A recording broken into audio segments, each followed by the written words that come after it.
നമസ്കാരം. News cafe ലൈവിലേക്ക് ഏവർക്കും സ്വാഗതം. രാജശേഖർജി, നമ്മൾ കണ്ടു ശിക്ഷാവിധി കേട്ടുവരുന്ന ഇതിനു മുൻപ് നമ്മൾ കണ്ടതാണ് ജോസഫ് മാഷിന്റെ കൈയും കാലും എതിർ ദിശയിൽ വെട്ടിയിട്ടുള്ള ആ ദുഷ്ടത്തരത്തിൽ ശിക്ഷാവിധി കേട്ടുവരുന്ന ഈ ഇസ്ലാമിക കൊടും ഭീകരന്മാരുടെ ചിത്രം ഇന്നും ജോസഫ് മാഷിന്റെ ആ ഒരു വാർത്ത ഗൂഗിളിൽ ജസ്റ്റ് ജോസഫ് മാഷിന് കൊടുത്താൽ തന്നെ ആദ്യം വരിക ഈ വിധി കേട്ട് ഇറങ്ങി വരുന്ന ചിരിച്ചുകൊണ്ട് ആർത്തുല്ലസിച്ച് ഇറങ്ങി വരുന്ന ഇസ്ലാമിക കൊടും ഭീകരന്മാരുടെ ചിത്രമാണ്. ഈ ശിക്ഷയ്ക്ക് ശേഷവും ഫ്ലൈയിങ് കിസ് ഒക്കെ കൊടുത്തുകൊണ്ടാണ് ഇതിലുള്ള പ്രതികളൊക്കെ ഇറങ്ങി വന്നത്. 15-ൽ 14 പ്രതികൾ. ഒരുത്തൻ സ്ട്രോക്ക് വന്നുകൊണ്ട് മാരകമായ പ്രശ്നവുമായി ബന്ധപ്പെട്ട് ജീവനോട് മല്ലിട്ടുകൊണ്ട് ഹോസ്പിറ്റലിലാണ് എന്ന് നമുക്കറിയാം. ഇതിൽ രണ്ടാം പ്രതിയായിരുന്ന നിസാം എന്ന് പറയുന്ന ഈ ചങ്ങാതി കൂടം കൊണ്ട്, അതായത് ഞങ്ങളെ മലപ്പുറത്തൊക്കെ ചുറ്റിക എന്ന് പറയും, ഈ ചുറ്റിക കൊണ്ട് ഇദ്ദേഹത്തിന്റെ തലയോട്ടിയും കണ്ണൊക്കെ തെറിച്ചു പോകുന്ന രീതിയിൽ അടിച്ചു പരത്തിയ, അതായത് വായ്ക്കരിയിടാൻ പോലും വായ പോലും ശേഷിക്കാതെ വായും മൂക്കും കണ്ണും ഏതൊന്നും തിരിച്ചറിയാൻ പറ്റാത്ത രീതിയിൽ അടിച്ചു പരത്തിയ ആ ദുഷ്ടന്റെ വീട്ടിൽ 3ഓ 4ഓ അധികം ചുറ്റിയകൾ വേറെയും ഉണ്ടായിരുന്നു എന്നുള്ളതാണ് അന്വേഷണ ഉദ്യോഗസ്ഥന്മാർ കണ്ടെത്തിയത്. ഈ ചങ്ങാതിയുടെ ഈ കൊടും ഭീകരന്റെ വീട് റെയ്ഡ് ചെയ്ത സമയത്ത് അത്തരത്തിൽ അവർ എത്രയോ ആളുകളെ കൊല്ലാൻ വേണ്ടി പ്ലാൻ ഇട്ടിരുന്നു എന്നൊക്കെ നമ്മൾ കണ്ടിത് കൃത്യമായിട്ട് വ്യക്തമായിരുന്നു.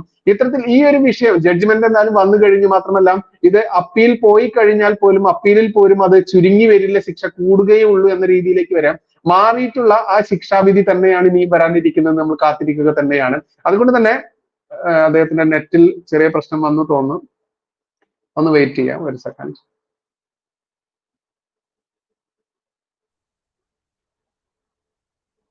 അതുകൊണ്ട് തന്നെ ഇനി വരാനിരിക്കുന്ന സുപ്രീം കോടതി ആയാലും ഹൈക്കോടതി ആയാലും സുപ്രീം കോടതി ആയാലും ശിക്ഷാ ഇളവ് ഒരിക്കലും വരില്ല എന്ന രീതിയിൽ തന്നെയാണ് ഇതിലെ പബ്ലിക് പ്രോസിക്യൂട്ടറുടെ ആ സാക്ഷ്യപ്പെടുത്തലെല്ലാം വ്യക്തമാവുന്നത്. കഴിഞ്ഞ ദിവസം 10-12 മിനിറ്റോളം ഉള്ള വീഡിയോ അദ്ദേഹത്തിന്റെ ഇന്റർവ്യൂ ഞാൻ കണ്ടിരുന്നു. അതിൽ അദ്ദേഹം പറയുന്നത് എങ്ങനെയാണ് അങ്ങയുടെ ഒരു വീക്ഷണം ഈ ഒരു കേസിൽ വരുന്നത്? ന്യൂസ് കഫേ ലൈവിലെ എല്ലാ മാന്യ പ്രേക്ഷകർക്കും ഒപ്പം ബഹുമാന്യനായ ബൈജുവിനും എൻ്റെ പ്രിയ സഹോദരൻ രാമസിംഹൻജിക്കും സാദര നമസ്കാരം. നേരത്തെ രാമസിംഹൻജി സൂചിപ്പിച്ചത് മാതിരി അത്യപൂർവങ്ങളിൽ അപൂർവമായ ഒരു സംഭവമായിരുന്നു. നമ്മളിതിന്റെ ഗൗരവത്തെ ആദ്യമേ തന്നെ പറയട്ടെ, നീതിബോധമുള്ള ഒരു നീതിപീഠവും, അത് ഹൈക്കോടതി ആവട്ടെ സുപ്രീം കോടതി ആവട്ടെ, ഇതിലെ ഒരു പ്രതിക്കും ശിക്ഷാ ഇളവ് നൽകാൻ യാതൊരു വിധമായ സാഹചര്യവുമില്ല. അത് ആദ്യമേ തന്നെ വ്യക്തമാക്കുകയാണ്. കാരണം അത്രത്തോളം കൃത്യമായ എല്ലാ രേഖകളും എല്ലാ തെളിവുകളും കോടതിയുടെ മുൻപാകെ സമർപ്പിക്കുവാൻ ആ പ്രോസിക്യൂട്ടർ, അദ്ദേഹം എന്റെ സഹപ്രവർത്തകനാണ്, വിശ്വ ഹിന്ദു പരിഷത്തിന്റെ ജില്ലാ സെക്രട്ടറി ആയിരുന്നു, വിഭാഗ സെക്രട്ടറി ആയിരുന്നു, ജില്ലാ പ്രസിഡന്റ് ആയിരുന്നു. അദ്ദേഹത്തിന്റെ ഔദ്യോഗികമായ തിരക്ക് കാരണത്താലാണ് വിശ്വ ഹിന്ദു പരിഷത്തിന്റെ ചുമതലയിൽ നിന്ന് ഒഴിവായി പിന്നീട് BJPയുടെ ലീഗൽ സെല്ലിന്റെ ചുമതലയിലേക്ക് അദ്ദേഹം മാറുന്നത്. അദ്ദേഹത്തിന്റെ സഹധർമ്മിണിയും അവരുടെ ആ ടീം ഇതിനു വേണ്ടിയിട്ട്, അദ്ദേഹം നല്ല അനുഭവ സമ്പത്തുള്ള ഒരു പ്രോസിക്യൂട്ടറുടെയാണ്.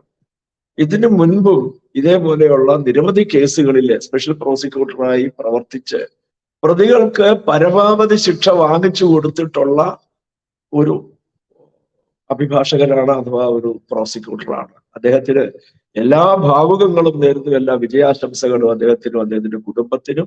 അതേപോലെ തന്നെ അദ്ദേഹത്തിന്റെ ആ പ്രൊഫഷണൽ രംഗത്ത് അദ്ദേഹം കൂടുതൽ നീതി ഉറപ്പാക്കുന്നതിന് വേണ്ടി അദ്ദേഹത്തിന് സർവേശ്വരൻ ആയുസ്സും ആരോഗ്യവും നൽകട്ടെ എന്ന് പ്രാർത്ഥിക്കുകയാണ്.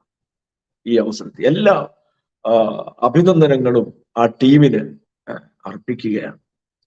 ഇത് നാം ഒന്ന് ആലോചിച്ച് നോക്കണം. ഈ രഞ്ജിത്ത് ശ്രീനിവാസൻ എന്ത് അപരാധം ചെയ്തു? നമ്മൾ ഇതിനെ ഒന്ന് അപഗ്രഹിക്കേണ്ടതായിട്ട്.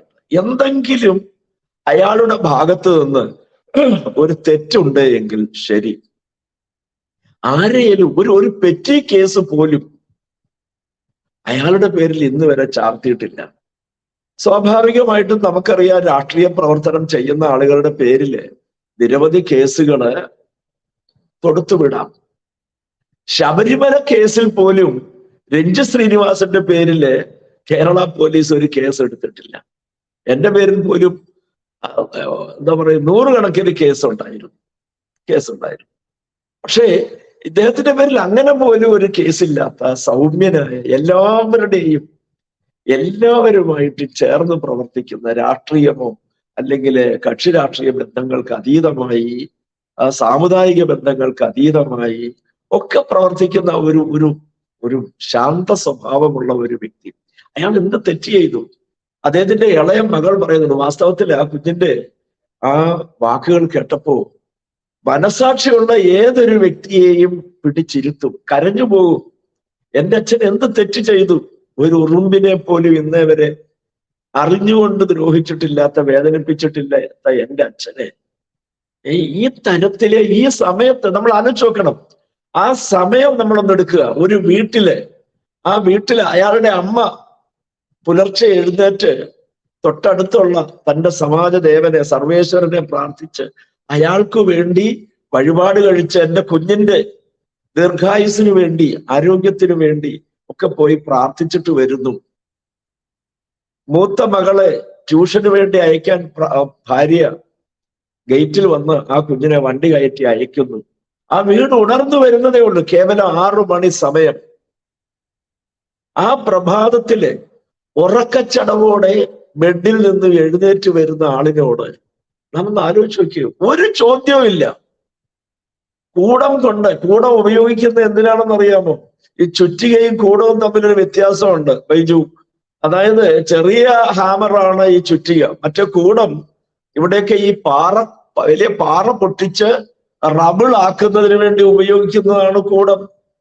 ആ കൂടം ഒറ്റ അടിക്കുന്നതിന്, അതുകൊണ്ടാണ് സ്കള്ള് പൊട്ടിത്തെറിച്ചു പോകുന്നു, കണ്ണുകൾ തെറിച്ചു പോകുന്നു, പല്ലുകൾ പോകുന്നു.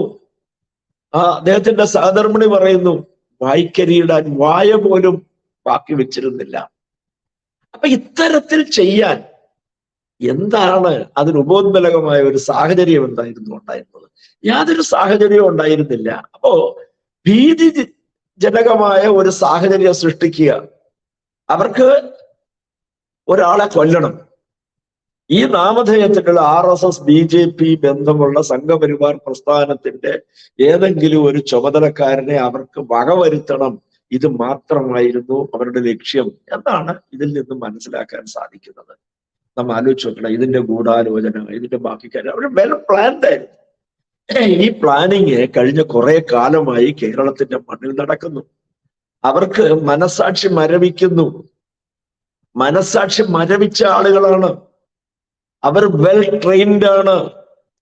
അവരുടെ ട്രെയിനിങ്ങിന്റെ ഭാഗമായിരുന്നു കഴിഞ്ഞ കുറെ കാലങ്ങൾക്ക് മുമ്പ് തെരുവോരങ്ങളിലെ നായയുടെ ശരീരം അത് വാലറുത്തും കഴുത്തറുത്തും ഉടലറുത്തും ഉപേക്ഷിക്കപ്പെട്ട നിലയില് സ്റ്റേറ്റ് ഹൈവേയുടെയും നാഷണൽ ഹൈവേയുടെയും അതേപോലെ പഞ്ചായത്ത് റോഡുകളുടെയും മുനിസിപ്പൽ റോഡുകളുടെയും ഓരങ്ങളില് നിരന്തരമായി കാണാൻ സാധിക്കുമായിരുന്നു. ഇതിപ്പോ ആ സമൂഹത്തെ ഒന്നാകെ പറയുന്നില്ല. എത്രയോ നല്ല ആളുകൾ ആ സമൂഹത്തിലുണ്ട്. പക്ഷെ അവര് പോലും ഇന്ന് ഭീതിയിലാണ്. ഇവറ്റകളുടെ ഈ ഭീതിയിലാണ് എന്ന് വേണം കരുതുന്നത്. കാരണം IUML കേരള രാഷ്ട്രീയത്തില് അപ്രസക്തമായി. എല്ലാ മസ്ജിദുകളിലെയും ഞാൻ മനസ്സിലാക്കുന്നത് മുക്രിമാരെ, മുള്ളമാര്, ഉസ്താദന്മാരെ അവരൊക്കെ ഈ ഭീകരവാദികളുടെ കയ്യിലെ ചട്ടുകങ്ങളായി മാറിക്കഴിഞ്ഞു. അപ്രകാരം ഇസ്ലാമിക സമൂഹത്തെ, അതുകൊണ്ടാണ് ഇതിനകത്ത് നല്ല ഒരു വിഭാഗം ഇതിനെ എതിർക്കാത്തത്. ഞാൻ ഒരിക്കലും പറയുന്നില്ല മുസ്ലിം സമൂഹം ഒന്നടങ്കം ഇത്തരം ഭീകര വിധ്വംസക പ്രവർത്തനങ്ങളെ പൂർണ്ണമായും അനുകൂലിക്കുന്നു എന്ന് ഒരിക്കലും പറയുന്നില്ല. പക്ഷെ അവരുടെ പ്രതികരണ ശേഷി നഷ്ടപ്പെടുത്തിക്കൊണ്ടാണ് ഭീതിതമായ ഒരു സാഹചര്യം സൃഷ്ടിക്കുന്നു. ഇവിടെ ആലോചിച്ച് നോക്കണം. അയാളെ ഇറങ്ങി വരുമ്പോ തന്നെ വിവസ്ത്രനാക്കുന്നു, ഉടൻ തന്നെ അടിക്കുന്നു. താഴെ വീഴുമ്പോഴേക്കും 46 47 വെട്ടുകൾ വെട്ടി ആ ഉടനെ ഛിന്ന ഭിന്നമാക്കുകയാണ്. അത്ര ക്രൂരതയോടുകൂടി ചെയ്യുമ്പോൾ ഇത് ബോധപൂർവം കൊല്ലുന്നതിന് വേണ്ടി മുൻകൂട്ടി പ്ലാൻ ചെയ്ത് തയ്യാറായി വന്ന് കൊല നിർവഹിക്കുന്നു. കൊല പൂർണ്ണമായും തകർത്തു കഴിഞ്ഞു എന്നതിന് ശേഷം ആ വന്ധ്യവയോധികയായ അമ്മ തന്റെ പൊന്നുമോനെ കൊല്ലുന്നത് കണ്ട് ഓടി വന്ന് അടുത്ത് വന്നപ്പോഴേക്കും എന്ത് ചെയ്തു? ഊരിപ്പിടിച്ച വാളുകൊണ്ട് ആ കശ്മലൻ ആ വൃദ്ധമാതാവിനെ പോലും വെട്ടുന്നു. ആ പിഞ്ചോവനെ രഞ്ജി ശ്രീനിവാസന്റെ മകളെ പിടിച്ചു വലിച്ചെറിയുന്നു. നാം ആലോചിച്ച് നോക്കണം. നിരായുധരായ, യാതൊരു ഇല്ലാതെ എഴുന്നേറ്റ് വരികയാണ്, ഒന്നും അറിയാതെ ഒരു പ്രഭാതം പൊട്ടിവിടുകയാണ്, ഒരു ജീവിതം ആരംഭിക്കുകയാണ് ഒരു കുടുംബത്തിലേത്.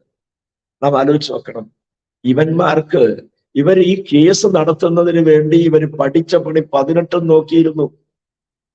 ഇവിടെ ഈ ഒരു പ്രോസിക്യൂട്ടർ, ഈ സ്പെഷ്യൽ പ്രോസിക്യൂട്ടർ അല്ലായിരുന്നു എങ്കിൽ അവരെ ഇവരുടെ സ്വാധീനത്തിന് വഴങ്ങുമായിരുന്നു. യാതൊരു സംശയവുമില്ല. പിന്നെ ഇന്നും ഉന്നത നീതിപീഠങ്ങളിലെ നീതിന്യായ വ്യവസ്ഥയിലെ സമൂഹത്തിന് വിശ്വാസം നഷ്ടപ്പെടാതിരിക്കുന്ന തരത്തിലാണ് ഏറെ ബഹുമാനിയായ Mavelikkara district and sessions judge 1ാം കോടതിയിലെ ഈ വിധി പറയുവാനുള്ള തന്റെ ഇടം കാണിച്ചത്, ചങ്കൂറ്റം കാണിച്ചത്. ആലോചിച്ച് നോക്കണം. യാതൊരു അടിസ്ഥാനവും ഇല്ലാതെയാണ് സൈബർ ആക്രമണം. എനിക്ക് ചിരി വന്നു. എന്താണെന്നറിയാമോ? ആ ജഡ്ജി അഭിഭാഷക പരിഷത്തിന്റെ പ്രവർത്തകയാണെന്നാണ് ഇവിടുത്തെ ഇസ്ലാമിക സൈബർ സെല്ലിലെ പോരാളികളുടെ കണ്ടെത്തൽ. കഷ്ടമെന്നല്ലാതെ ഈ വിവരദോഷികളോട് സഹതപിക്കാനല്ലാതെ മറ്റെന്താണ് പറയാൻ കഴിയുന്നത്? അവർക്കെതിരായിട്ട്. കാരണം എന്താണെന്ന് പറയും, ഞാൻ ഒരുപക്ഷെ നാളെ ഇത് പുറത്തു പറയുന്നതുകൊണ്ട് എന്താണ് സംഭവിക്കാന്ന് എനിക്ക് തിട്ടമില്ല, പക്ഷെ പറയാതിരിക്കാൻ നിർവാഹമില്ല. ഇവരെന്തുകൊണ്ട് ചിരിച്ചുകൊണ്ട് ഇറങ്ങി എന്ന് പറയുമ്പോ ഇവർക്ക് വേണ്ട ഫണ്ടിങ് ഏർപ്പാട് ചെയ്യുന്ന സംവിധാനങ്ങൾക്കൊന്നും തന്നെ ഇന്ന് യാതൊരു കുറവുമില്ല. ഏറ്റവും ഗംഭീരമായി അവന്റെ കുടുംബങ്ങൾ ഇന്ന് സുഖമായി കഴിയുന്നുണ്ട്. ഇനി തടവറകളിലോ എല്ലാ രാത്രികളിലും അവർക്ക് ആകെ നമ്മുടെ ശ്രദ്ധയിൽപ്പെടാത്ത ഒരു കാര്യം, അവിടെ സ്ത്രീകളെ മാത്രം എത്തിച്ചു കൊടുക്കുന്നില്ല. ബാക്കി എല്ലാ സൗകര്യങ്ങളും രാത്രി കാലങ്ങളിൽ അവിടെ അവർക്ക് കിട്ടുന്നുണ്ട് എന്ന് ഇവരുടെ സെല്ലിൽ കിടന്ന ഒരു വ്യക്തി പുറത്തു വന്ന സമയത്ത് അയാൾ കൃത്യമായിട്ട് പറഞ്ഞു. അബ്കാരി കേസിൽ അകത്തായ ഒരാളായിരുന്നു അയാള്. ഞാൻ നമ്മുടെ സംഘടനയിൽപ്പെട്ട ചില പ്രവർത്തകന്മാർ അവിടെ റിമാൻഡിലായിരുന്ന സമയത്ത് ഞാൻ അവരെ കാണാനായിട്ട് പോയതാണ്. തിരിച്ച് പുറത്തിറങ്ങിയ സമയത്ത് ഇയാൾക്ക് അന്ന് ജാമ്യം കിട്ടി പുറത്തിറങ്ങുകയായിരുന്നു. അപ്പൊ ഇങ്ങനെ എന്നോട് ചോദിച്ചു, അടുത്ത ബസ് സ്റ്റാൻഡിൽ ഒന്ന് ഇറക്കാമോ എന്ന് ചോദിച്ചു. ഞാൻ കയറിക്കോളാൻ പറഞ്ഞു. ഞാൻ അടുത്ത ബസ് സ്റ്റാൻഡിൽ കൊണ്ടുവന്ന് ഇറക്കാം. പോകുന്ന സമയത്ത് അയാൾ എൻ്റെ അടുത്ത് ആശയവിനിമയം നടത്തിയ ഒരു വിവരമാണ്. എല്ലാ രാത്രികളിലും സാറേ അവിടുത്തെ ജീവനക്കാരുടെ അറിവോടുകൂടി ഇവർക്ക് പുറത്തു വന്ന ആഹാരം, മദ്യം, മയക്കുമരുന്ന് എല്ലാ സാധനങ്ങളും അവർ സുഭിക്ഷമായി അവർ കഴിയണം. പിന്നെന്താണ്? അപ്പൊ അവർ ചിന്തിക്കുമ്പോ ഇവിടെ ഇത്രയും കിട്ടുന്നു. പിന്നീട് രാമസിംഹൻജി വിശദീകരിക്കാതെ പോയൊരു സംഗതി അവർ പ്രതീക്ഷിക്കുകയാണ്. അവരെങ്ങനെയെങ്കിലും ഈ തൂക്കുകയറൊന്നും മുറുക്കിയാൽ മതി. അങ്ങോട്ട് എന്ന് കഴിഞ്ഞാൽ ഓരോരുത്തരും 72 സുന്നി ഹൂറികളെ തയ്യാറാക്കി നിർത്തിയിരിക്കുകയാണ്. കുടിച്ചാലും തീരാത്ത മാതിരി അങ്ങനെ മദ്യപ്പുഴ അങ്ങനെ അവരുടെ മുമ്പിലൂടെ അങ്ങനെ കളകളാരവം മുഴക്കി ഒഴുകുകയാണ്. ഇങ്ങനെ മോരി കുടിച്ചാൽ പോരെ, അങ്ങനെ എല്ലാ സൗഭാഗ്യങ്ങളും. അപ്പൊ ഇവിടെ ഇതിനെക്കാട്ടി വലിയ സൗഭാഗ്യമാണ് കിട്ടുന്നത്. ആലോചിച്ച് നോക്കണം. ഇവിടെ അതിപ്രസക്തമായ ഒരു കാര്യം, ഇവരുടെ ആസൂത്രണത്തിന്റെ ഒരു വലിയ സംഗതി നമ്മൾ കണക്കിലെടുക്കേണ്ടത് എന്താണെന്നറിയാം. 3 സ്ത്രീകള് അഡ്വക്കേറ്റ് ലിഷയെ സമീപിക്കുന്നു. അവരുടെ വക്കീൽ ഓഫീസിൽ ചെല്ലുന്നു. വക്കീൽ ഓഫീസിൽ ചെന്നിട്ട് പറയുന്നത് എന്താണെന്നറിയാമോ? മോളെ, നിനക്ക് 2 പെൺകുഞ്ഞുങ്ങളാണ്. അത്ര മധുരതരമായ വാക്കുകളിലൂടെയാണ് ആ ഭീഷണി. നിനക്ക് 2 പെൺകുട്ടികളാണ്. അവരെങ്കിലും SDPI-ക്കാരുടെ കൈകളിൽ പെടാതെ, കണ്ണിൽ പെടാതെ നീ സൂക്ഷിക്കണം. വീട്ടിനകത്തേക്ക് കയറി ചെന്നിട്ട് ഭീഷണിപ്പെടുത്തുകയാണ്. വാസ്തവത്തിൽ പോലീസ് അവരെ നീതിപീഠത്തിന്റെ മുമ്പിൽ കൊണ്ടുവന്ന് മാതൃകാപരമായി ശിക്ഷിക്കാൻ തയ്യാറാവണം. മറ്റൊന്ന് നമ്മൾ കണ്ടതാണ്. അതെന്തായിരുന്നു? ഈ കൊലപാതകം കഴിഞ്ഞ് 1 വർഷം തികയുന്ന ദിവസം അവരുടെ വാർഷിക ആഘോഷങ്ങൾ, ഒരുപക്ഷെ ഇതേ ഫ്ലോറിൽ തന്നെ ഞാൻ അതിനെ സംബന്ധിച്ച് സംസാരിച്ചിട്ടുണ്ടെന്നാണ് എൻ്റെ ഒരു ഓർമ്മ. അത് രഞ്ജിത്ത് ശ്രീനിവാസന്റെ വീട്ടുപടിക്കലിൽ നിന്ന് അവരുടെ റൂട്ട് മാർച്ച് നടത്താൻ അവർ തയ്യാറാവും. അവരുടെ യൂണിഫോം ധരിച്ച് പാകിസ്ഥാൻ സൈന്യത്തിന്റെ യൂണിഫോമിനോട് സാദൃശ്യമുള്ള യൂണിഫോം ധരിച്ച് അവർ മാർച്ച് ചെയ്യാനായി അവർ തെരഞ്ഞെടുത്തത് രഞ്ജിത്ത് ശ്രീനിവാസന്റെ വീട്ടുപടിക്ക്. കാരണം എന്താണ്? ഇതിന്റെ ഈ കേസിലെ കൃത്യഭാഗം സാക്ഷികള് ഏറെ ബഹുമാന്യനായിട്ട് അല്ലെങ്കിൽ സ്വർഗീയ രഞ്ജിത്ത് ശ്രീനിവാസന്റെ സഹോദരൻ, അദ്ദേഹത്തിന്റെ മാതാവ്, അദ്ദേഹത്തിന്റെ സഹധർമ്മിണി അഡ്വക്കേറ്റ് ലിഷ, ഈ കൊച്ചു കുഞ്ഞുങ്ങൾ അതിൽ നേരിട്ട് പൂർണ്ണമായും ഇത് അന്ത്യാവസാനം കാണേണ്ടി വന്ന ആ ഒരു ദൗർഭാഗ്യം ആ കൊച്ചു കുഞ്ഞിന് അതെങ്ങനെ ആ ഒരു അന്തരീക്ഷത്തെ തരണം ചെയ്തു നമ്മന്ന് ആലോചിച്ച് നോക്കണം. ആ സഹധർമ്മിണി, ആ പാവം എങ്ങനെ അതിനെ തരണം ചെയ്തു, ആ അമ്മ എങ്ങനെ തരണം ചെയ്തു ആ ഒരു സാഹചര്യത്തെ നാം അത് ചിന്തിക്കേണ്ട ഒരു വിഷയമാണ്. എങ്ങനെ അതിനെ തരണം ചെയ്തു ആ ഒരു സാഹചര്യത്തെ. എവനൊക്കെ ഒന്ന് ചിന്തിച്ചോ, അവന്റെയൊക്കെ കുടുംബത്തിലാണ് ഇത്തരം അനിഷ്ട സംഭവങ്ങൾ അല്ലെ ഇത്തരം സംഭവങ്ങൾ അരങ്ങേറുന്നതെങ്കിൽ അവനിതിനെ എങ്ങനെ നോക്കിക്കാണും? നിരപരാധിയായ ഒരു വ്യക്തിയെ. ആ അമ്മ എന്ത് തെറ്റ് ചെയ്തു, ആ ഭാര്യ എന്ത് തെറ്റ് ചെയ്തു, ആ കൊച്ചു മകൾ, ആ കുഞ്ഞെന്ത് തെറ്റ് ചെയ്തു? അത് കാണുകയാണ് തന്റെ അച്ഛന്റെ ശരീരം ഇങ്ങനെ വികൃതമാക്കപ്പെട്ട് തെറിച്ചു വീഴുന്നത്, ആ രക്തം അവിടെ അങ്ങനെ തളം കെട്ടിക്കിടക്കുന്നതായ ഒരു സ്ഥിതിവിശേഷം അവിടെ കാണുകയാണ്. ഓരോ ദിവസത്തെ നാം ഒന്ന് ആലോചിച്ച് നോക്കിയ ഇത് അപ്രതീക്ഷിതമായി സംഭവിക്കുകയാണ്. അപ്പൊ ഇവിടെ ഇത്തരത്തിലുള്ള നടപടികള് എന്നിട്ട് ഇതിന് അനുമതി കൊടുത്ത കേരള സർക്കാരാണ്. രഞ്ജു ശ്രീനിവാസന്റെ വീട്ടുപടിക്കൽ നിന്ന് ഈ റൂട്ട് മാർച്ച് നടത്തുവാൻ അനുമതി കൊടുത്ത ജില്ലാ ഭരണകൂടമായിരുന്നു അവിടെ ഉണ്ടായിരുന്നത്. കേരള പോലീസ് ആയിരുന്നു ഇവിടെ ഉണ്ടായിരുന്നത്. അതിനുവേണ്ട എല്ലാ സൗകര്യവും ചെയ്തു കൊടുക്കുകയാണ്. നാം ആലോചിച്ചു. അപ്പൊ എന്തിനു വേണ്ടിയായിരുന്നു? അവരുടെ ആത്യന്തികമായ ലക്ഷ്യം ഈ കേസില് ഈ കൃത്യഭാഗം സാക്ഷികളെ ഭയപ്പാടിന്റെ മുൾമുനയിൽ നിർത്തിക്കൊണ്ട് അവരെ ആശങ്കാകുലരാക്കി സാക്ഷി പറയാൻ പോകുന്നില്ല, അല്ലെങ്കിൽ അഥവാ പോയാൽ തന്നെ ഈ മനസാന്നിധ്യമില്ലാതെ കൃത്യതയോടെ വിവരങ്ങൾ പറയാൻ കഴിയാത്ത ഒരു മാനസികാവസ്ഥ സൃഷ്ടിച്ചെടുക്കുക എന്ന ലക്ഷ്യമായിരുന്നു അവരുടേത്. രണ്ടാമത് നമ്മൾ അന്ന് കണ്ടതാണ്, എന്തായിരുന്നു? ഒരാള് ഒരു 10 വയസ്സുകാരനെ തോളിലേറ്റി എടുത്തിട്ട് 10 വയസ്സ് കേവലം പ്രായമുള്ള ആ കൊച്ചു പയ്യന്, ബാലകന്, അവനെ തോളിലെടുത്തിട്ട് അവൻ മുദ്രാവാക്യം വിളിച്ചു കൊടുക്കുന്നുണ്ട്. വരുന്നുണ്ടടാ, വരുന്നുണ്ടടാ നിന്റെയൊക്കെ കാലന്മാർ, അരിയും പൂവും മലരും കരുതി വെച്ചോ, കരുതി വെച്ചോ. കൂട്ടത്തിൽ പറഞ്ഞു എന്താണ്? കുന്തിരിക്കവും കരുതി വെച്ചോളാൻ. അത് പുതിയ സാഹചര്യമായിരുന്നു. കാരണം ഹിന്ദു സമൂഹത്തെ അണ്ടർ എസ്റ്റിമേറ്റ് ചെയ്തുകൊണ്ട് അവര് ഞങ്ങളുടെ മുമ്പിൽ ഒന്നുമല്ല, അവന്മാരെ കൈകാര്യം ചെയ്യാനായിട്ട് ഞങ്ങൾക്ക് സ്ഥിരീകരണമായി, ഞങ്ങൾക്ക് അതിനുവേണ്ട എല്ലാ സാഹചര്യങ്ങളും തയ്യാറായി കഴിഞ്ഞു. അതുവരെ ക്രൈസ്തവ സമൂഹത്തിന് നേരെ ഇവന്മാര് വിരലനക്കിയിട്ടുണ്ടായിരുന്നില്ല. ആ സമയത്ത് മാത്രമാണ് ചരിത്രത്തിൽ ആദ്യമായി ക്രൈസ്തവ സമൂഹത്തിന് നേരെ വിരൽ ചൂണ്ടുന്നതായ കുന്തിരിക്കവും കരുതി വെച്ചോളാനായിട്ട് പറയുമ്പോൾ നാം ആലോചിച്ച് നോക്കണം. അത് കഴിഞ്ഞ് എത്രയോ ദിവസം കഴിഞ്ഞതിന് ശേഷമാണ് ഒരു കേസെടുത്തോ. ഒരു 12 വയസ്സ് പ്രായം ഉള്ള ഒരു ബാലകനാണ് എങ്കിൽ അവന്റെ പേരിൽ കേസെടുക്കണം. ഇതിന് ആ നടപടിക്രമങ്ങൾ ഒന്നും തന്നെ ഇവര് എടുത്തിട്ടില്ല. നാം ആലോചിച്ച് നോക്കണം. അവര് വീട്ടിൽ പോയപ്പോഴത്തേക്ക് എന്ത് ചെയ്തു? പോലീസ് യൂണിഫോമിൽ പോലല്ല, ഓട്ടോറിക്ഷയിലാണ് 2 പോലീസുകാർ പോയത്. കാരണം നിരവധി കേസുകള് ഹൈന്ദവ സംഘടനകളും വ്യക്തികളും പോലീസ് സ്റ്റേഷനില് ഇത് കൊടുത്തു കഴിഞ്ഞപ്പോ ആ സമയത്ത് മാത്രമാണ് 2 പോലീസുകാരെ ഓട്ടോറിക്ഷയില് പാലാരിവട്ടത്തിനടുത്താണോ എടപ്പള്ളിയിലാണോ ഇയാളുടെ വീട്ടിനകത്തേക്ക് പോകുന്ന ഒരു വിവരം അറിഞ്ഞിരുന്നു. ഇതല്ലാതെ മറ്റു യാതൊന്നും തന്നെ നമ്മുടെ ഈ നാട്ടിൽ സംഭവിച്ചിരുന്നില്ല. ഇന്ന് വിധി പറഞ്ഞ ജഡ്ജിക്ക് 5 പോലീസ്, ഒരു സബ് ഇൻസ്പെക്ടറുടെ നേതൃത്വത്തിലുള്ള പോലീസ് ടീം. അപ്പൊ അതിനർത്ഥം എന്താണ്? നീതിപീഠത്തെയും നീതിന്യായ വ്യവസ്ഥയും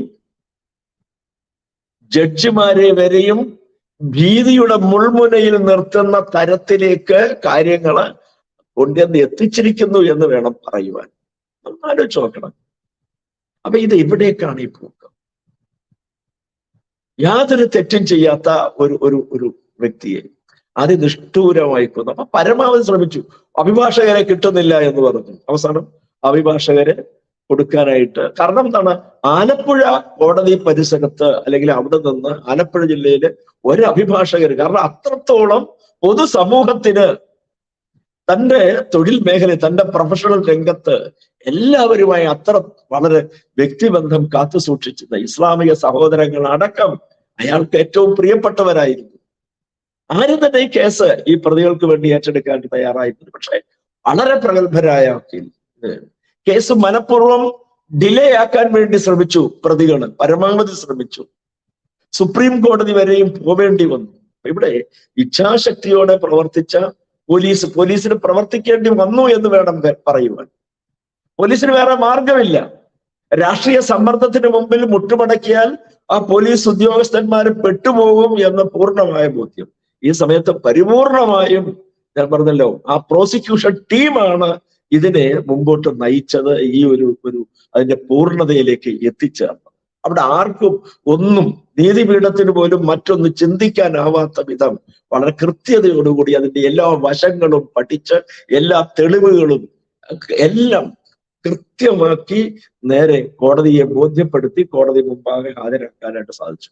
കോടതിയോ നമ്മൾ നോക്കുന്ന സമയത്ത് ഒരു നിയമ വിദ്യാർത്ഥി അല്ലെങ്കിൽ ഒരു സർവ്വസാധാരണക്കാരനെ ഇതിന്റെ നാൾവഴികൾ പരിശോധിക്കുന്ന സമയത്ത് എത്ര കൃത്യതയാണ് ഒരു കൊലക്കേസിന്റെ വിചാരണ എങ്ങനെ എന്ന് ഒരു നിയമ വിദ്യാർത്ഥിക്ക് കൃത്യമായി ബോധ്യപ്പെടുന്ന തരത്തിലായിരുന്നു ഇതിന്റെ കൃത്യങ്ങളൊക്കെ തന്നെ.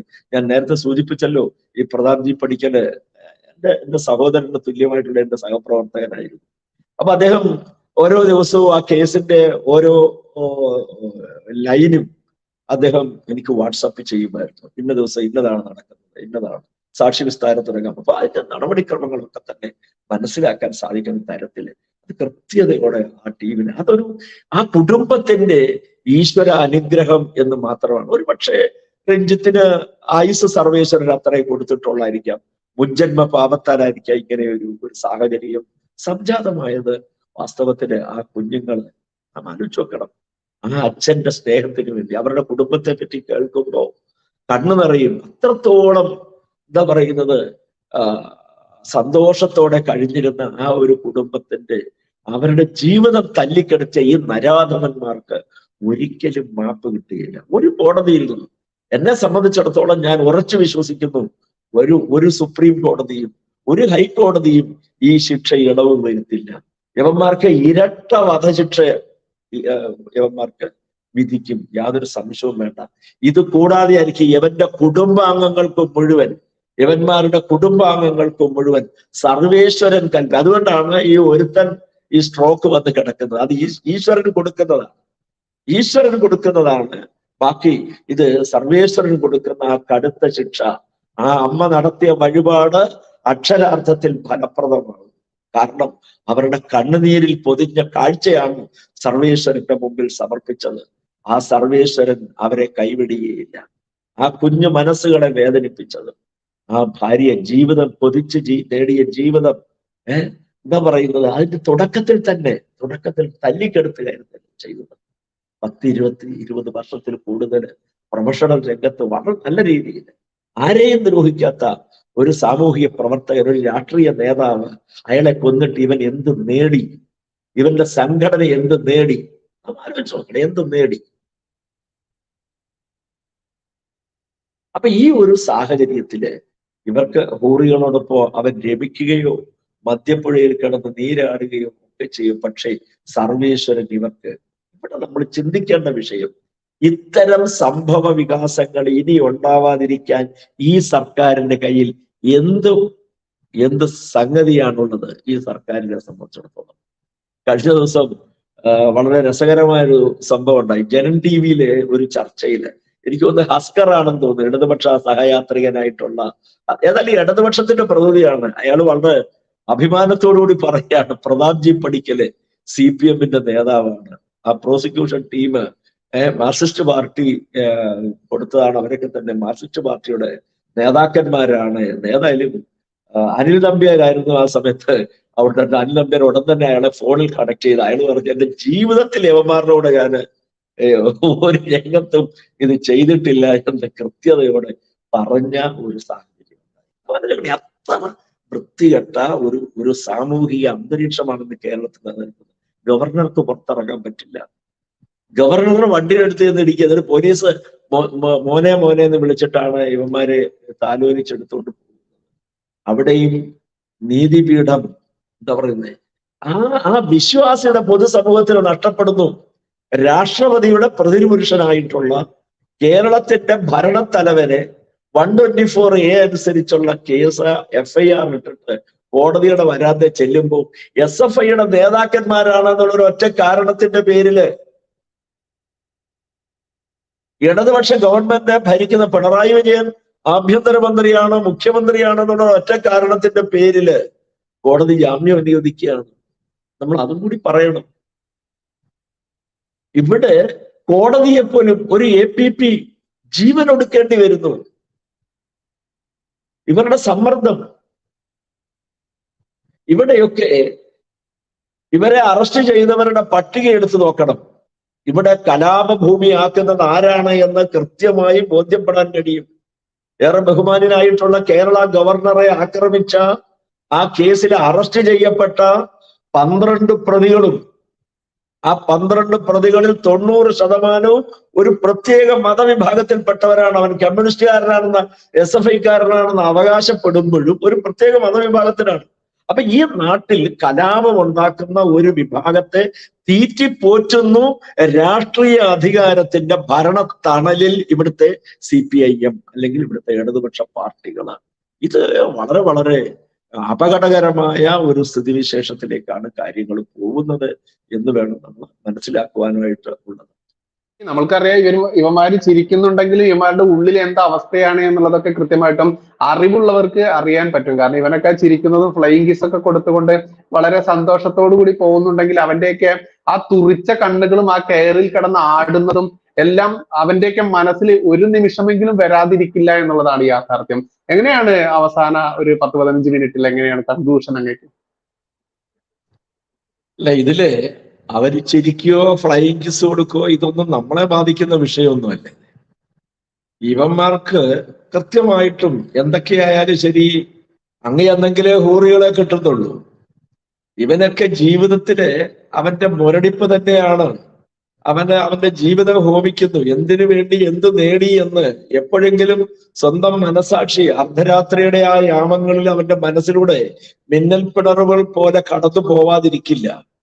അവനും അവന്റെ ഭാര്യയും കുട്ടികളും അമ്മയും ഒക്കെ അവനും കുടുംബമായിട്ടൊക്കെ താമസിച്ചതാണ്. അവന്റെ ഇടയിലേക്ക് ഇതൊക്കെ കടന്നു ചെല്ലും. പിന്നീട് ഇനി വരാൻ പോകുന്ന കാലഘട്ടത്തില് ഈ പറയുന്നത് പോലെ മോഹന സുന്ദര വാഗ്ദാനങ്ങളും വീട്ടിൽ ചെലവ് കൊടുക്കാനും ഒക്കെ ഫണ്ട് വിദേശത്ത് നിന്ന് ഇവിടെ അതേമാതിരി ഒരു ഫ്രീ ഫ്ലോ ഉണ്ടാവാനുള്ള സാധ്യത ഒരു കാരണവശാലും ഉണ്ടാവാൻ പോകുന്നില്ല. അപ്പൊ അതുകൊണ്ട് ഇതിനൊക്കെ കുട്ടികളുടെ ഭാഷയിൽ പറഞ്ഞ 8ന്റെ പണി വരാനിരിക്കുന്നതേ ഉള്ളൂ. ഇവിടെ നമ്മുടെ കേരളീയ സമൂഹം ചിന്തിക്കേണ്ടത് 2 കാര്യങ്ങൾ പറയാതിരിക്കാൻ നിർവാഹമില്ല. ഒന്ന്, ഇവരെ തീറ്റിപ്പോറ്റി പ്രോത്സാഹിപ്പിച്ച് വളർത്തിയത് ആര്? അത് ഇവിടുത്തെ ഇരു മുന്നണികളുമാണ്. കേരളത്തിൽ ഈ ഭരണം നടത്തിയ ഇരു മുന്നണികളുമാണ്. അതിന് ഐക്യജനാധിപത്യ മുന്നണിക്കും ഇടതുപക്ഷ ജനാധിപത്യ മുന്നണിക്കും ഒരേപോലെ തന്നെ ബന്ധമുണ്ട്. അവരാണ്. കാരണം ഒരു കാലത്ത് ഡോക്ടർ മൻമോഹൻ സിംഗ് ഭാരതത്തിന്റെ പ്രധാനമന്ത്രി ആയിരുന്ന സമയത്ത് അദ്ദേഹം പറയുകയുണ്ടായി, ഈ രാഷ്ട്രത്തിന്റെ നാം ആലോചിക്കണം, ഒരു ജനാധിപത്യ മതേതരത്വ രാഷ്ട്രമാണ്. ആ ജനാധിപത്യ മതേതരത്വ രാഷ്ട്രത്തിലെ ഒരു മതത്തോടും പ്രത്യേകമായ പ്രീണനമില്ലാതെ എല്ലാവർക്കും തുല്യനീതി ഉറപ്പാക്കുമെന്ന് ഭരണഘടന തൊട്ട് സത്യപ്രതിജ്ഞ ചെയ്ത് അധികാരമേറ്റ പ്രധാനമന്ത്രി പറയുകയാണ്, ഈ രാഷ്ട്രത്തിന്റെ വിഭവ സമാഹരണത്തിന്റെ ആദ്യ പങ്ക് ഇവിടുത്തെ മുസ്ലിമങ്ങൾക്കുള്ളതാണ്. ഇത് പറയുമ്പോ ആ സഭയിൽ ഉണ്ടായിരുന്ന മുഴുവൻ ഹിന്ദുക്കളായ കോൺഗ്രസ്സുകാരന്മാര് കൈയടിച്ചു പാസാക്കി. ഇവിടുത്തെ മഹാഭൂരിപക്ഷം വരുന്ന ഒരു ജനസമൂഹമായ ഹൈന്ദവന്റെ വികാരത്തെയോ വിചാരത്തെയോ കണക്കിലെടുത്തില്ല. മദ്രസ വിദ്യാഭ്യാസം എങ്ങനെയായാലും ശരി, കുട്ടികളെ ഏതെല്ലാം തരത്തിൽ ഉസ്താദന്മാര് ദുരുപയോഗം ചെയ്താലും വേണ്ടില്ല, മദ്രസ വിദ്യാഭ്യാസത്തിന് എല്ലാം തന്നെ സർക്കാർ അംഗീകാരം നൽകി. ഹയർ സെക്കൻഡറി വിദ്യാഭ്യാസത്തിന് തുല്യമായ യോഗ്യത നൽകി. അപ്പൊ ഇതൊക്കെ തന്നെ നടന്നു. എന്തിനാ ഇപ്പൊ ഈ ഏറ്റവും അടുത്ത് നടന്ന കാര്യങ്ങൾ പറയാം.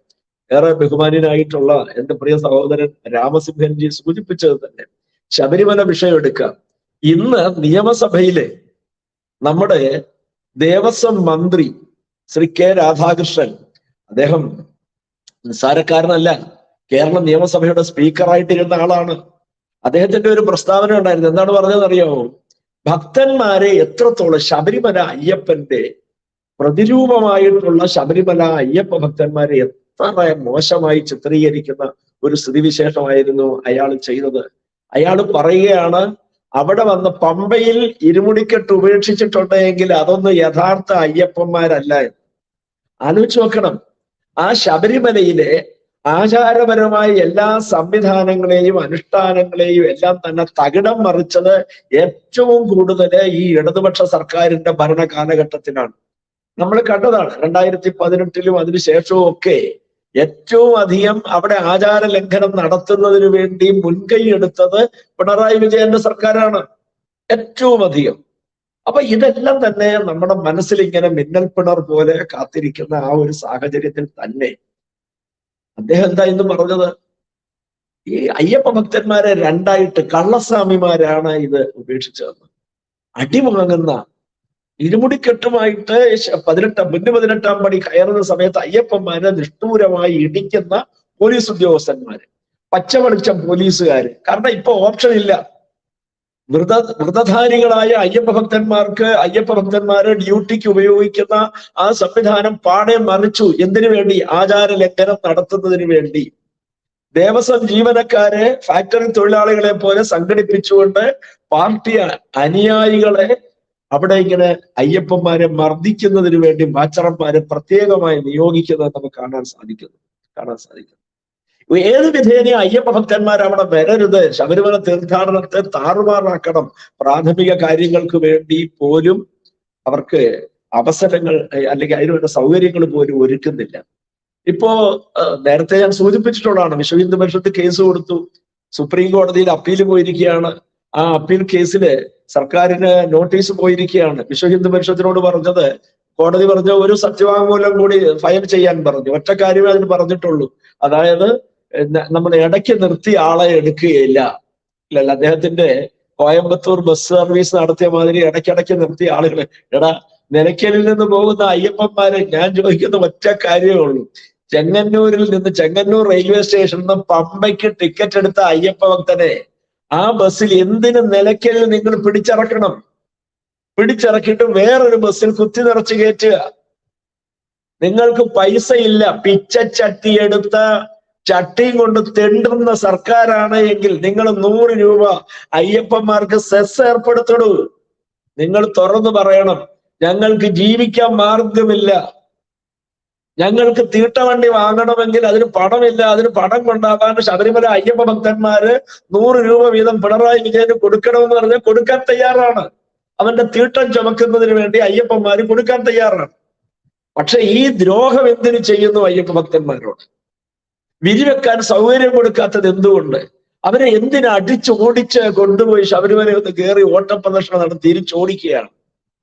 അപ്പൊ ഇതിനെല്ലാം അയ്യപ്പ ഭക്തന്മാരോടെയും ഹിന്ദുക്കളോട് ഇത്രയും നിഷേധാത്മകമായ നിലപാട് സ്വീകരിക്കുന്ന ഒരു സർക്കാർ ഇവിടെ നമ്മൾ കാണണം. കമ്മ്യൂണിസ്റ്റ് പാർട്ടി ഞങ്ങളിലില്ല ഹിന്ദുവിൻ രക്തം, ഞങ്ങളിലില്ല ക്രിസ്തുവിൻ രക്തം, ഞങ്ങളിലില്ല ഇസ്ലാമിൻ രക്തം, ഞങ്ങളിലുള്ളത് ചൈനയിലെ വയാഹോ നദിയിലെ കലക്കവെള്ളമാണ് എന്ന് മുദ്രാവാക്യം 7 പ്രാവശ്യം ഉറക്കെ വിളിക്കുന്ന ബിനോയ് വിശ്വം, അയാൾക്ക് സഹിച്ചില്ല. എന്താണെന്നറിയാമോ? ഹാജിമാർക്ക് എയർ ഫെയർ വർദ്ധിപ്പിച്ചത്, വിമാന ചാർജ് വർദ്ധിപ്പിച്ചത്.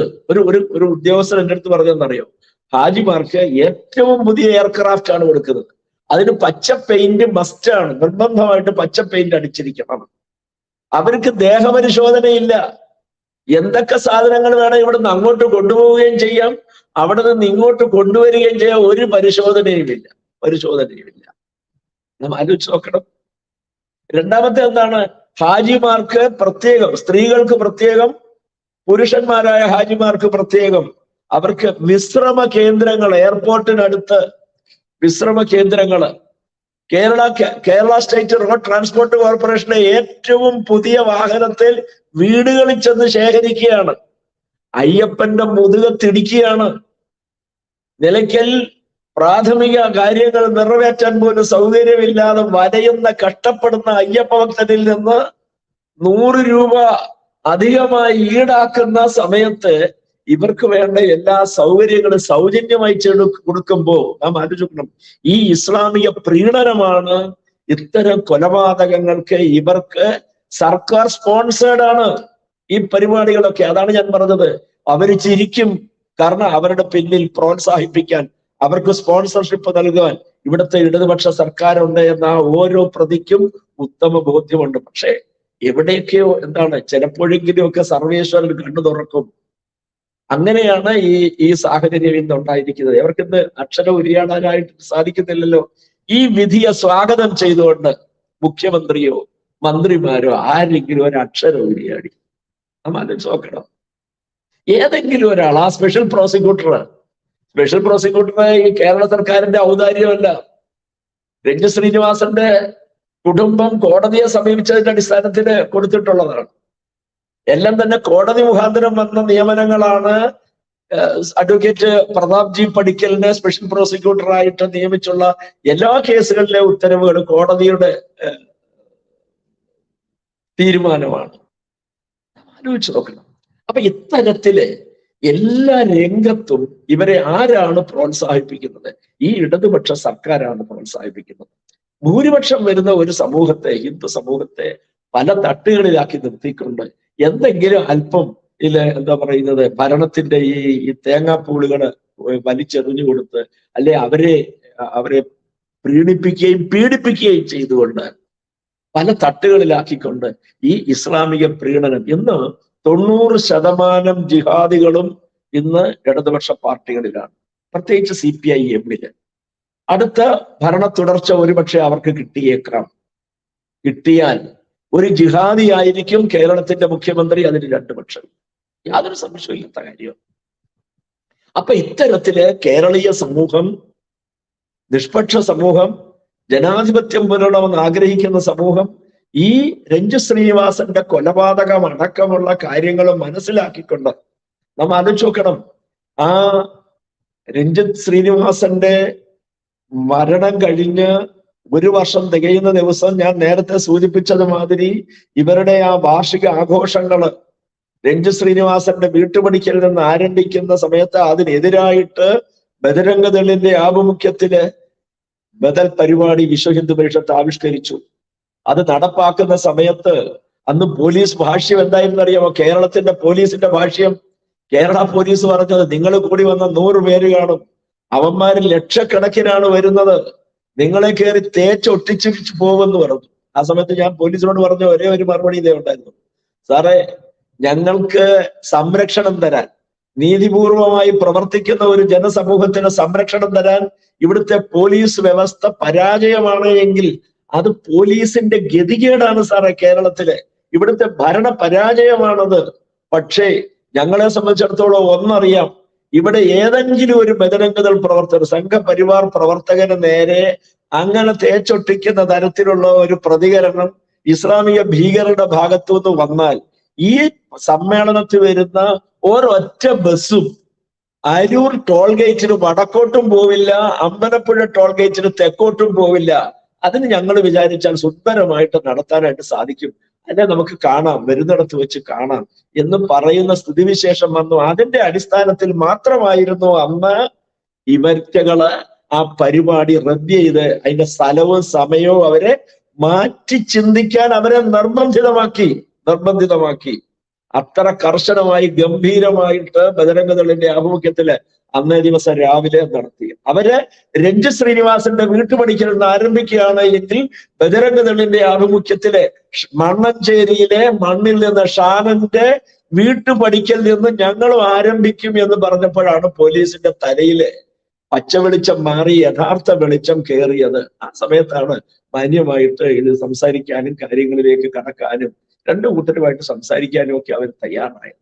അപ്പൊ ഇവിടെ ഇത്തരം കൊലപാതകങ്ങൾ ആവർത്തിക്കപ്പെടാതിരിക്കുന്നതിന് വേണ്ടി ഞാൻ ചോദിക്കട്ടെ, ഈ പോലീസിന്റെ കയ്യിൽ കിട്ടിയല്ലോ വലിയ ഒരു ലിസ്റ്റ്. ഇതിലെ 2ാം പ്രതി മണ്ണഞ്ചേരിയിലെ അയാളുടെ വീട് പരിശോധനയില് വീട് റെയ്ഡ് ചെയ്യുന്ന സമയത്ത് പോലീസിന് കിട്ടിയല്ലോ.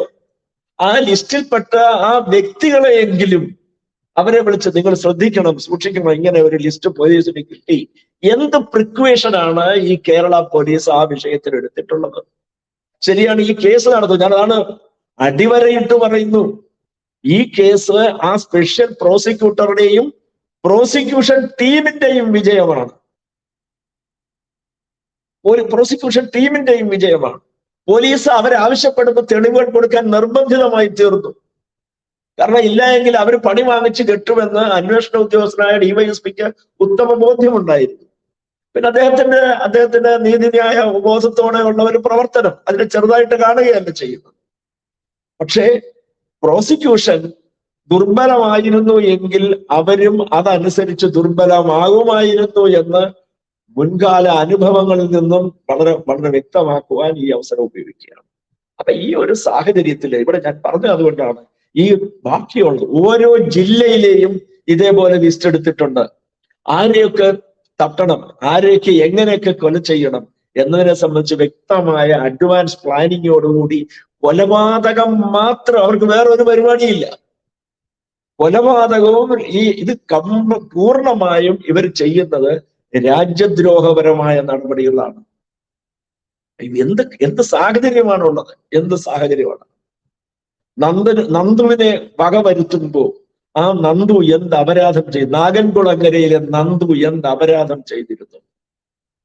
ആരോരുമില്ലാത്ത ഒരു കുടുംബത്തിന്റെ അത്താണിയായിട്ടുള്ള ആ ഒരു ചെറുപ്പക്കാരനെ അരുംകൊല ചെയ്യാൻ ഇവരെ പ്രേരിപ്പിച്ച ഘടകം എന്തായിരുന്നു? എന്ത് തെറ്റ് ചെയ്തിട്ടാണ്? RSS നിരോധിത സംഘടനയാണ്. RSSൽ പ്രവർത്തിച്ച ഉടനെ കൊല ചെയ്യാൻ ഇവർക്ക് എന്നാണ് ആരാച്ചാരുടെ കുത്തകപ്പാട്ടം ഇവരെ ഏൽപ്പിച്ചു കൊടുത്തിട്ടുണ്ട്. എന്താ ഇതിന്റെ കാരണം എന്താണ്? അപ്പോ ഇന്നാട്ടിലെ നിഷ്പക്ഷമതികളെ ചിന്തിക്കണം. നേരത്തെ പറഞ്ഞ അതിന് വളരെ ആശാവഹമായ ഒരു കാര്യമാണ്. ബൈജു പറഞ്ഞതിനകത്ത് ഒരു ചെറിയ ഒരു വിയോജിപ്പ് രേഖപ്പെടുത്തുകയാണ്. കാരണം എന്താണെന്നറിയോ, ഇന്ന് മുസ്ലിം സമൂഹം ചിന്തിച്ചു തുടങ്ങിയിട്ടുണ്ട്, ഇല്ല എന്ന് നമുക്ക് പറയാൻ കഴിയില്ല.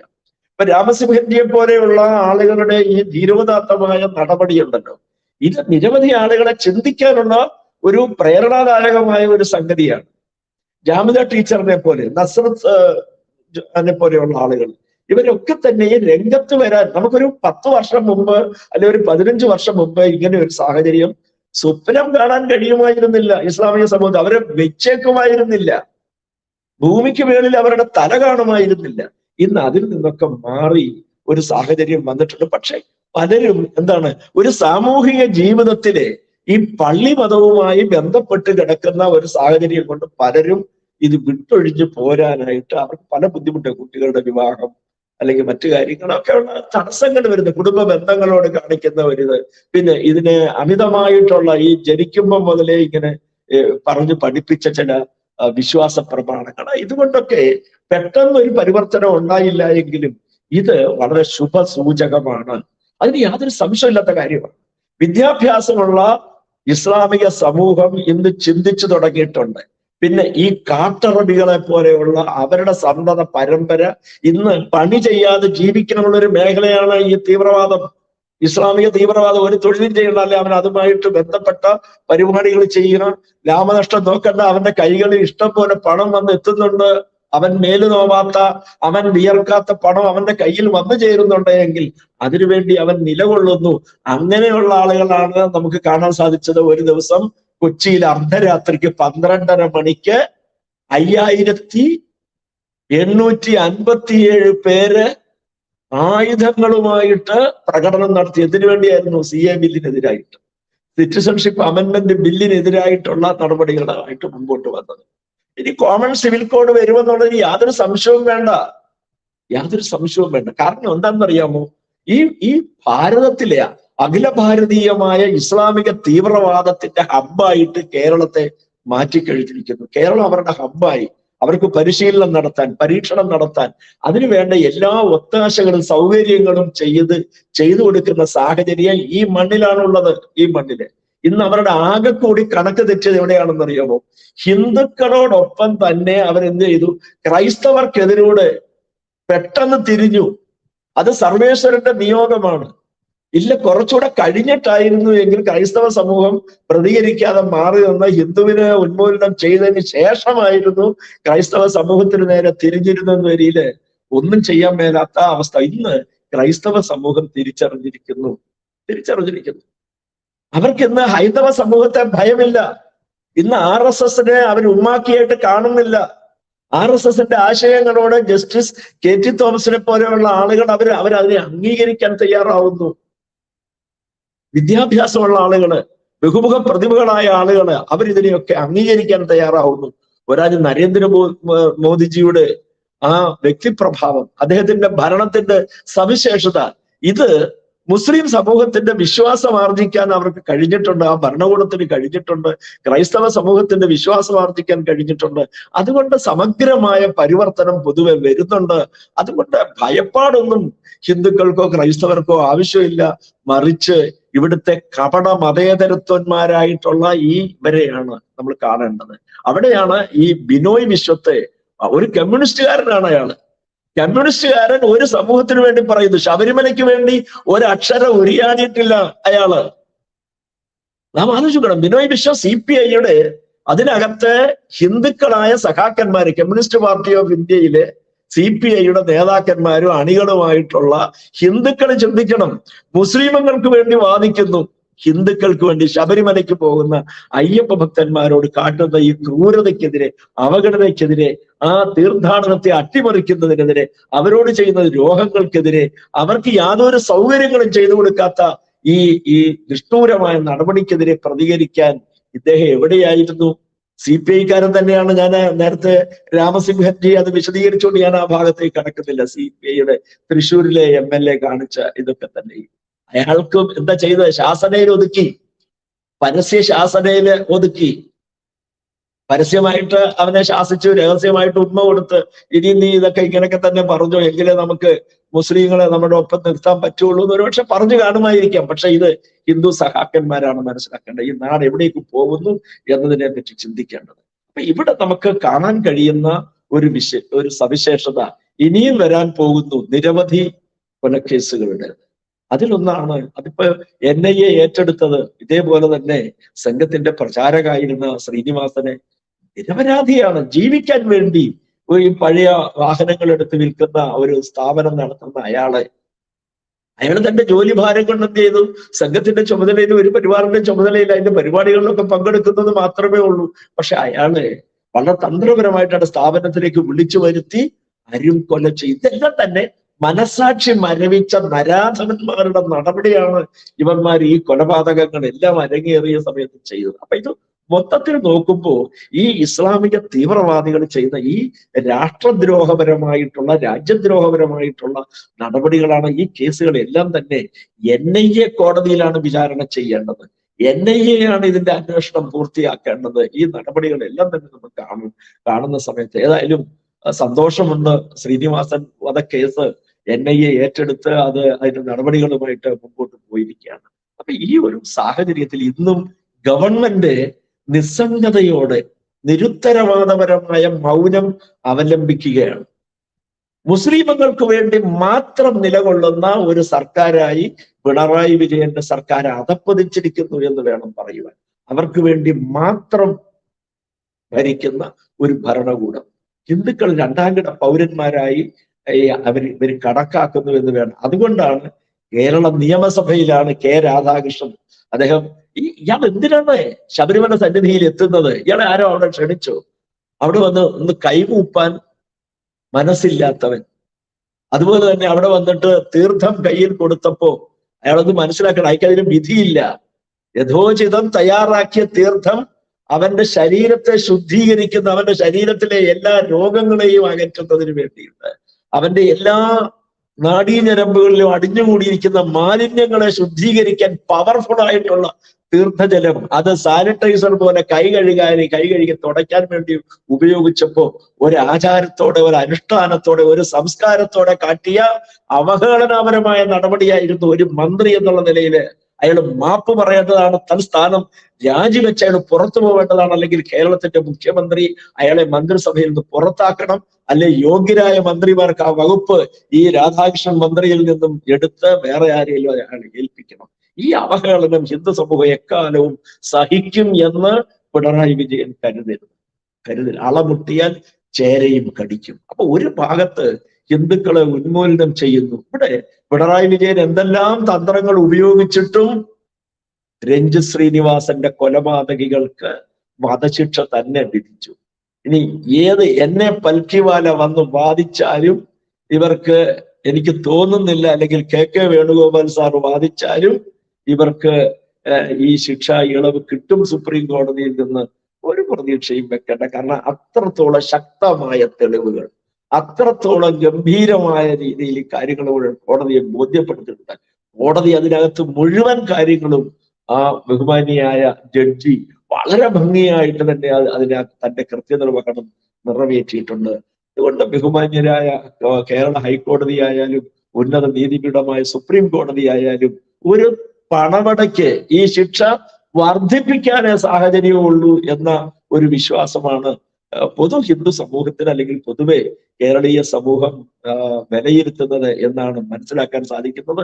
നിരവധി ചാനലുകള് പൊതുസമൂഹത്തിന്റെ അഭിപ്രായങ്ങളെ രേഖപ്പെടുത്തുന്നതിന് വേണ്ടിയിട്ടുള്ള നിരവധി സന്ദേശങ്ങള് സോഷ്യൽ മീഡിയയിൽ കാണാനിടയായി. അതില് സർവ്വസാധാരണക്കാരായ ആളുകൾ പോലും ഇതിനെ വളരെ കൃത്യതയോടെ ഈ വിധിയെ സ്വാഗതം ചെയ്യുന്നു. ഞങ്ങൾ ഇതിനെ ആഗ്രഹിച്ചിരുന്നു, ഇങ്ങനെ തന്നെ വേണമായിരുന്നു, ഇതൊക്കെ തന്നെ പറഞ്ഞു. പിന്നെ ഇവന്മാരെ തൊടുവിച്ച ആ പിഴ അത് അല്പം കൂടി വർദ്ധിപ്പിക്കേണ്ടതായിരുന്നു എന്നായിരുന്നു പൊതുവെ ജനസമൂഹം, സർവ്വസാധാരണക്കാരായ ആളുകളുടെ മനസാക്ഷിയിൽ നിന്ന് ഉതിർന്നു വന്ന വാക്കുകൾ ഇത്തരത്തിലുള്ളതായിരുന്നു. ആ ഒരു സാഹചര്യത്തില് ഇത്തരം സാഹചര്യങ്ങൾ ആവർത്തിക്കപ്പെടാതിരിക്കുന്നതിന് വേണ്ടിയിട്ട് പൊതുസമൂഹത്തെ അവന്റെ ജീവനും സ്വത്തിനും സംരക്ഷണം കൊടുക്കാൻ ബാധ്യതയുള്ള ഒരു സർക്കാര് ഇവിടുത്തെ ഭരണത്തലവനായ ഗവർണർക്ക് പോലും നീതി നിഷേധിക്കുന്ന സാഹചര്യം അത് ഒഴിവാക്കി മാന്യതയോടെ പ്രവർത്തിക്കാൻ, ഇവിടുത്തെ പൊതുസമൂഹത്തിന്റെ സാധാരണക്കാരായ പൗരന്മാരുടെ ജീവന സ്വത്തിന് സംരക്ഷണം കൊടുക്കാൻ വേണ്ട ക്രമീകരണം ചെയ്യാൻ ഇനിയെങ്കിലും പിണറായി വിജയൻ ഉയർന്നു പ്രവർത്തിക്കണം, ഉണർന്നു പ്രവർത്തിക്കണം എന്ന് മാത്രമാണ് ഈ അവസരത്തിൽ പറയാനുള്ളത്. ഒരിക്കൽ കൂടി ആ കുടുംബത്തിനുണ്ടായ നഷ്ടം ഒരിക്കലും നികത്താനാവുന്നതല്ല. ആ കുടുംബത്തോടൊപ്പം മുഴുവൻ സമൂഹവും എന്നും ഉണ്ടാവും. അവരോടൊപ്പം, ആ കുടുംബത്തോടൊപ്പം, ആ അമ്മയോടൊപ്പം, ആ അദ്ദേഹത്തിന്റെ സഹധർമ്മിണിയായ ലിഷയോടൊപ്പം, ആ കുഞ്ഞുങ്ങളോടൊപ്പം, ആ സഹോദരനോടൊപ്പം, അയാളുടെ കുടുംബത്തോടൊപ്പം എന്നുവെന്നും ആ നാടിനോടൊപ്പം തന്നെ മുഴുവൻ സമൂഹവും ഉണ്ടാവും. ഇവന്മാർക്ക് ശക്തമായ തിരിച്ചടികൾ കൊടുക്കാൻ സർവേശ്വരോടും മുഴുവൻ സമൂഹവും ഒന്നാകെ മനമൊരുങ്ങി പ്രാർത്ഥിക്കണം. അങ്ങനെ ഇവന്റെ വരും തലമുറ പോലും നശിച്ചു വെണ്ണീറാകണമേ എന്ന പ്രാർത്ഥന മാത്രമായിരിക്കണം പൊതുസമൂഹം മുമ്പോട്ട് വെക്കേണ്ടത് എന്ന് മാത്രമാണ് പൊതുസമൂഹത്തോട് എനിക്ക് ഈ അവസരത്തിൽ അപേക്ഷിക്കുവാനുള്ളത്. നന്ദി, നമസ്കാരം. എന്തായാലും ഇസ്ലാമിക ജിഹാദിസം അതല്ലെങ്കിൽ മുസ്ലിം കൊടും ഭീകരത കൃത്യമായിട്ട് ഉന്മൂല നാശം വരുത്തും, അതല്ലെങ്കിൽ വേരോടെ പിഴുതെറിയും എന്ന ആ ഒരു ദൃഢനിശ്ചയത്തോടെ തന്നെ PFI കൊടും ഭീകരന്മാരെ മുച്ചൂട് മുടിച്ചുകൊണ്ട് പൊക്കി കൊണ്ടുപോയതിനു ശേഷം ഇവിടെ നടന്നിട്ടുള്ള ആദ്യ ജഡ്ജ്മെന്റ് അത് തന്നെ 15 പ്രതികൾക്കും തൂക്ക് കയറാം. അവന്റെയൊക്കെ ആ കണ്ണ് തുറിച്ച് തൂങ്ങിയാടുന്ന ആ ഒരു മൃതശരീരം, ആ ദുഷ്ടന്റെ ആ കൊടും ഭീകരത അത് കണ്ണിൽ കാണുന്ന ഓരോ മലയാളിക്കും ഇതൊരു പാഠം തന്നെയാണ്. ഇനി ഇസ്ലാമിക ജിഹാദിസം ഇവിടെ വിളയാടി കഴിഞ്ഞാൽ യോഗി ആദിത്യനാഥ് സന്യാസി വരും ചെയ്യുന്ന പോലെ തന്നെ ഇവിടെയും ഒരു ബുൾഡോസർ ഭരണം വേണമെന്നുണ്ട്. കാരണം ഇവിടുത്തെ കുടുംബങ്ങളിൽ നിന്ന് വളർത്തി വലുതാക്കി വിടുന്ന ഈ ഇസ്ലാമിക ജിഹാദികളും ഇവന്റെ അടിസ്ഥാനപരമായി ഇവൻ വളർന്നു വരുന്ന ഇവന്റെ കുടുംബവും രണ്ടും വ്യത്യസ്തരല്ല എന്ന ചിന്ത കൂടി മലയാളിക്ക് ഇവിടെ ഉണ്ടാവേണ്ടതുണ്ട്. അതുകൊണ്ട് തന്നെ യോഗി ആദിത്യനാഥിനെ പോലെയുള്ള ഒരു ഭരണം തന്നെയാണ് കേരളത്തിൽ വരേണ്ടത്. ഇസ്ലാമിക ജിഹാദി കൊടും ഭീകരന്മാരെ ഊട്ടി വളർത്തുന്ന പിണറായി വിജയനൊക്കെ തുലഞ്ഞു പോട്ടെ, അവന്റെ ഭരണം അതല്ലെങ്കിൽ അവന്റെയൊക്കെ ആ കമ്മ്യൂണിസം തുലഞ്ഞു പോകാൻ വേണ്ടി പ്രേക്ഷകരുടെ കണ്ണ് ഇനിയെങ്കിലും തുറക്കട്ടെ എന്ന് മാത്രമേ പറയാനുള്ളൂ. എന്തായാലും ഈ വിഷയത്തിൽ ഗംഭീരമായി തന്നെ രാമസിംഹൻജി ആയാലും രാജശേഖരൻജി ആയാലും കൃത്യമായിട്ടും പ്രേക്ഷകരിലേക്ക് വിവരങ്ങൾ എത്തിച്ചു കഴിഞ്ഞു. ആ കുടുംബത്തോടൊപ്പം അതല്ലെങ്കിൽ ശ്രീനിവാസൻജിയുടെ ആത്മാവിനോടൊപ്പം നമ്മളെല്ലാവരും നിലകൊണ്ട് തന്നെ ഈ ഒരു ജഡ്ജ്മെന്റ് ആഘോഷമാക്കി തന്നെ നമുക്ക് മുന്നേറേണ്ടതുണ്ട്. എന്തായാലും ഇതൊരു പാഠമായിരിക്കട്ടെ എന്ന് മാത്രമേ പറയാനുള്ളൂ. വിശിഷ്ട അതിഥികൾക്ക് ഒരുപാട് നന്ദി. നമ്മുടെ പ്രിയപ്പെട്ട പ്രേക്ഷകർക്ക് ഒരുപാട് നന്ദി. നമസ്കാരം. ജയ് ഹിന്ദ്, ജയ് ശ്രീറാം.